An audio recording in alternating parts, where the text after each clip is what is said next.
नमस्कार, आप देख रहे करंट खबर और मैं हूं श्रुति सिंह। राजधानी रांची में राजभवन के समीप धरना स्थल जहां आए दिन धरना प्रदर्शन होती ही रहती है, वहीं अखिल भारतीय ताना भगत विकास परिषद के द्वारा 18 अप्रैल 2022 से ही धरना प्रदर्शन पर लोग बैठे हुए हैं।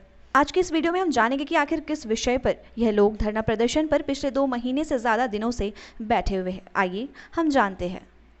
आप लोग यहाँ पर धरना प्रदर्शन पर बैठे, किस विषय पर बैठे आप लोग यहाँ पर धरना प्रदर्शन पर? देखिए, सबसे पहली बात तो यहाँ पर देश संविधान से चलती है और देश में चौतरफा देखा जाए तो संविधान का खुल्लम खुल्ला उल्लंघन हो रहा है। संविधान की विषय पर अगर देखा जाए तो कहीं पर धरातल पर जो संविधान में दर्ज है वो चीज़ दिखाई नहीं पड़ रहा है।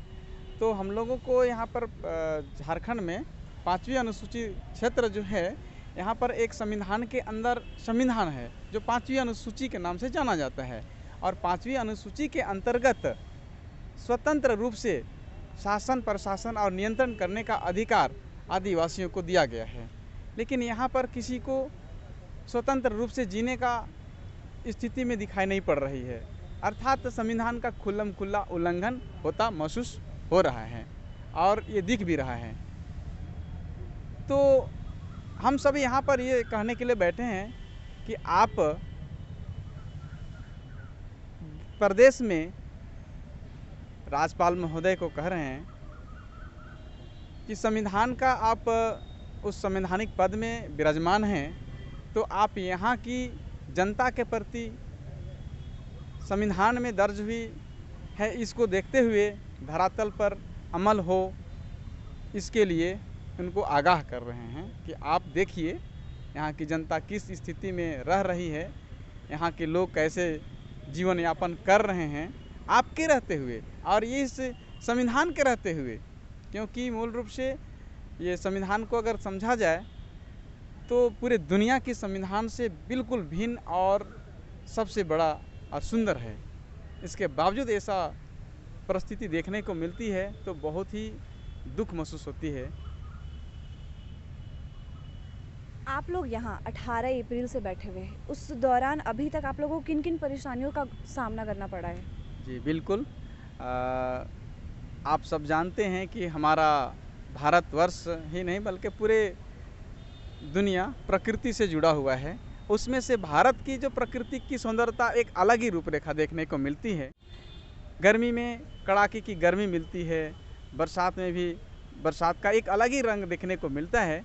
तो जाहिर सी बात है कि गर्मी की मज़ा हम लोग कैसे लिए होंगे और परेशानी भी कैसे झेले होंगे, और बरसात का समय आ चुका है तो हम लोग बरसात को भी किस तरह से झेलेंगे ये महसूस कर रहे होंगे। ये हमारा जो व्यवस्था को देख करके कोई भी अंदाज़ा कर सकता है कि आप लोग इस व्यवस्था के अनुसार कैसे आप झेल पाएंगे, जबकि बारिश तो यहाँ पर जब आती है तो उसका एक रिकॉर्ड बन जाता है। ये जो स्थान है राजभवन के समीप, ये धरना स्थल ही, और आए दिन हमें यहाँ पर धरना प्रदर्शन देखने को मिलती है। चाहे हम आम जनता की बात करें या किसी विद्यार्थी के द्वारा बात करें, यहाँ पर आए दिन हमें धरना प्रदर्शन देखने को मिलती है। फिर भी उन्हें कुछ निर्णय नहीं मिलता है, कुछ निराश होकर यहाँ से जाते हैं तो कुछ बातों में रह कर चले जाते हैं। तो आपको क्या विश्वास है, क्या आपकी जो मांग है वो सरकार के द्वारा पूर्ण हो पाएगी? जी बिल्कुल हो पाएगी। ये देश संविधान से चलती है और संविधान को अमल करना ही पड़ेगा। यदि संविधान का बात को अगर कोई अमल नहीं करता है तो 1955 के नागरिकता कानून के तहत स्वतः उनका नागरिकता ही छीन जाती है, अर्थात उनको यहाँ पर कुछ भी करने का अधिकार नहीं रह जाता है।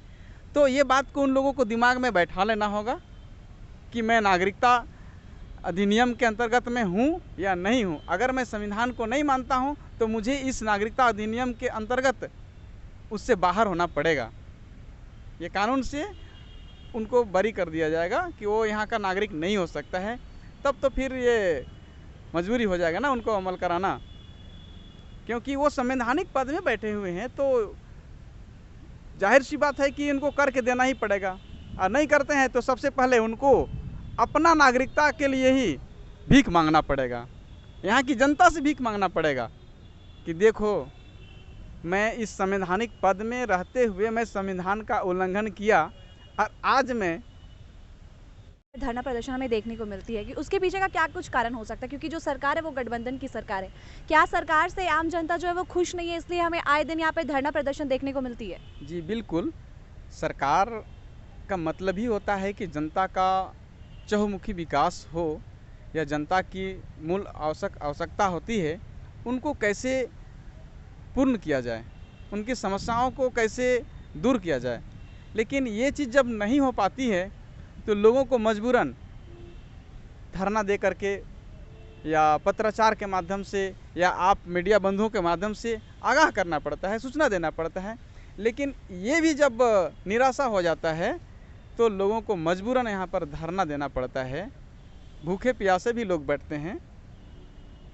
ऐसे भी बहुत से लोग ऐसे 15 दिन पहले यहाँ पर कुछ लोग भूखे प्यासे बैठने के लिए उन्होंने भूख हड़ताल का बैनर लगा करके बैठा हुआ था। आज बगल में आप देख रहे होंगे कि झारखंड राजनीति विज्ञान विभाग संघ का यहाँ पर बैठे हुए हैं।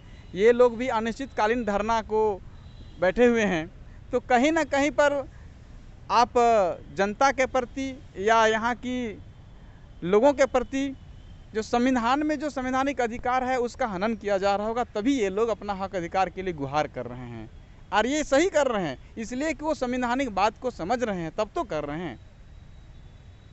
आप लोग 18 अप्रैल 2022 से यहाँ पर बैठे हुए, अधिक 2 महीने से ज़्यादा हो गया। कब तक ऐसे धरना प्रदर्शन पर आप लोग बैठे रहेंगे? मैं आपको बार बार कह रहा हूँ कि देश संविधान से चलती है और संविधान पर मुझे पूरा भरोसा है कि संविधान की जीत होगी, लोग भले माने या ना माने। इसलिए हम लोग संविधान को मानते हुए अनिश्चितकालीन जब तक इसका फैसला नहीं हो जाता है और यहाँ पर पूर्ण रूपेण धरातल में अमल करने के लिए वो पहल नहीं कर पाते हैं, तब तक हम लोग बैठेंगे।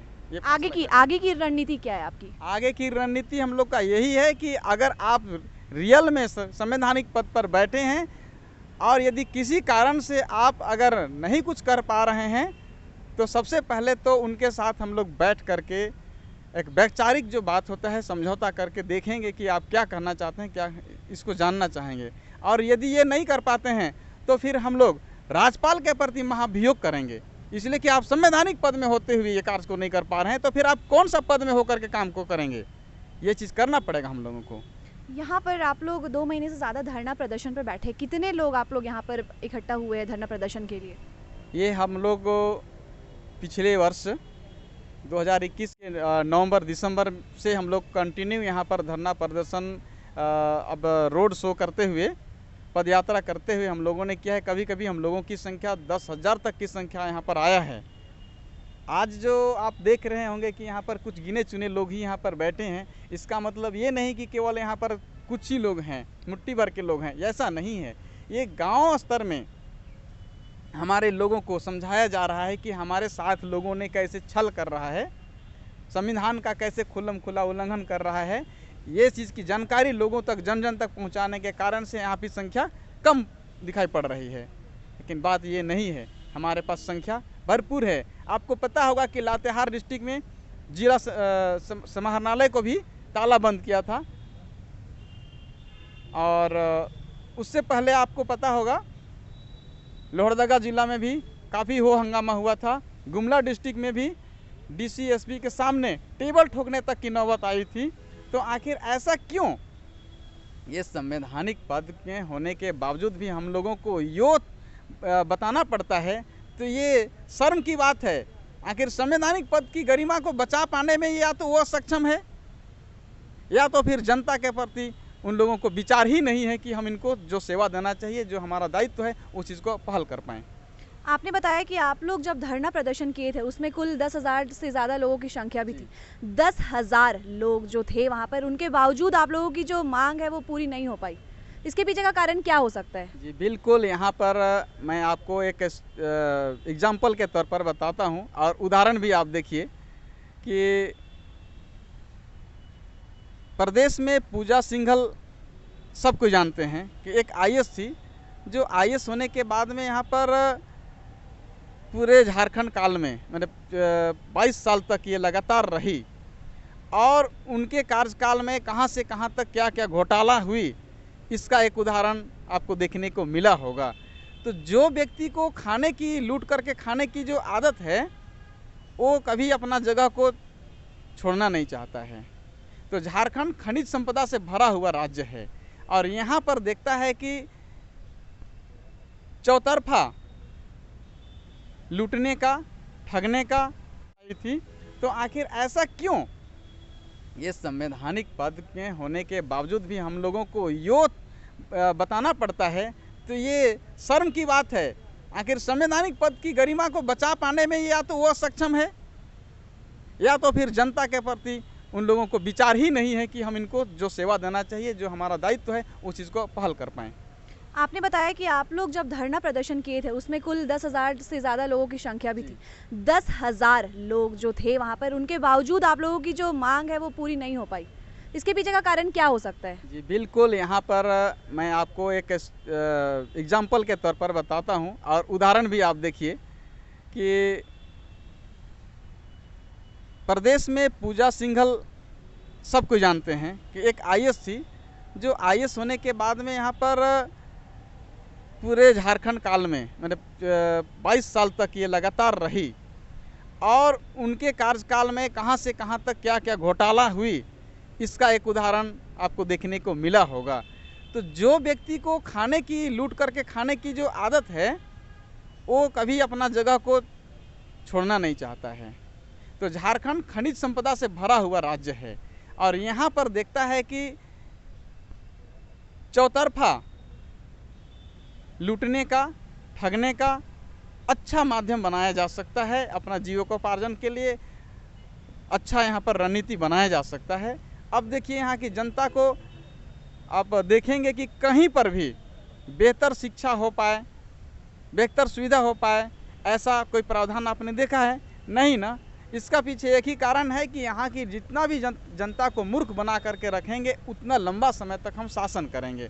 मतलब कहता है कि आप अगर लंबे समय तक शासन व्यवस्था में बने रहना चाहते हैं, तो सबसे पहले वहाँ की जनताओं के बीच में जाति धर्म के साथ दंगा करा दीजिए, शैक्षिक व्यवस्था को इतना कमज़ोर कर दीजिए कि वो मूल अधिकार को समझ ना पाए और इतना गरीबी वहाँ पर, भुखमरी वहाँ पर पैदा करा दीजिए, महंगाई इतना करा दीजिए कि वो अपना रोज़मर्रा के अलावे दूसरा कुछ सोच ही न पाए। ये स्थिति बना दिया गया है। यही कारण है। आप लोग काफ़ी समय से यहाँ पर हैं और काफ़ी संख्या में ज़्यादा आप लोग यहाँ पर मौजूद भी है, तो आप हमारी जनता को एक बार अपनी दिनचर्या के बारे में बताएं कि आखिर आप लोग सुबह से लेकर शाम तक यहाँ पर क्या करते हैं, कैसे कुछ गुजारा करते हैं? जी बिल्कुल, हम लोग सुबह में उठने के बाद में अपना नित्य क्रिया से निवृत्त होकर के पूजा पाठ करते हैं। पूजा पाठ करने के बाद में ही हम लोग खाना खाते हैं और बाकी यहाँ पर मीटिंग होती है। लोग दूर दूर से आते हैं, उन लोगों के साथ 5वीं अनुसूची के संबंध में जानकारी दी जाती है। हमारा मूल अधिकार क्या है 5वीं अनुसूची में, इसके विषय में जानकारी दे करके गांव स्तर तक हम लोग का प्रचार प्रसार को बढ़ावा दिया जा रहा है और बस इसी तरह से चल रहा है। बाकी यहाँ पर झेलने की बात है तो परिस्थिति तो आने जाना है ही, और इससे बड़ा क्या परेशानी, जब हमारा अधिकार को ही लोग छीन रहे हैं तो इससे बड़ा क्या परेशानी। ये तो पानी आता है चला जाता है, गर्मी आई चली गई, मौसम का आना जाना रहता है, लेकिन ये परेशानी जो है जीवन काल तक बनते आ रहा है। ये जब से देश आज़ाद नहीं हुई थी उसी समय से। आज़ादी के बाद ये पहली बार है जब आदिवासी महिला चुनी गई है, द्रौपदी मुर्मू जी के अगर हम विषय में बात करते हैं, क्या कुछ उम्मीदें हैं आपको उनसे? जी बिल्कुल, जब वो झारखंड में राज्यपाल पद पर पदस्थापित थी तो उनके साथ में एक अच्छी पहल की उम्मीद की गई थी, क्योंकि हम लोगों ने जब पद यात्रा करते हुए नवंबर दिसंबर में जब ये द्रौपदी मुर्मू के साथ हम लोगों का प्रतिनिधि मंडल ने वहाँ पर जा कर के बैठक किया था और बैठक में उन्होंने अच्छा पहल करने की उम्मीद जताई थी। लेकिन ये दुर्भाग्य रहा कि कोविड-19 और पद से वो मुक्त हो जाने के कारण से वो इसको अच्छा पहल नहीं कर पाई। लेकिन अब एक बहुत बड़ी उम्मीद दिखाई पड़ रही है कि वो देश में राष्ट्रपति पद पर पदस्थापित होंगी। तो अब राज्यपाल रहते हुए केवल झारखंड प्रदेश की भला कर सकती थी, लेकिन अब देश में पूरे 10 राज्य जो आदिवासी क्षेत्र है 5वीं अनुसूची के अंतर्गत आता है, उन राज्यों का कल्याण हो पाएगा।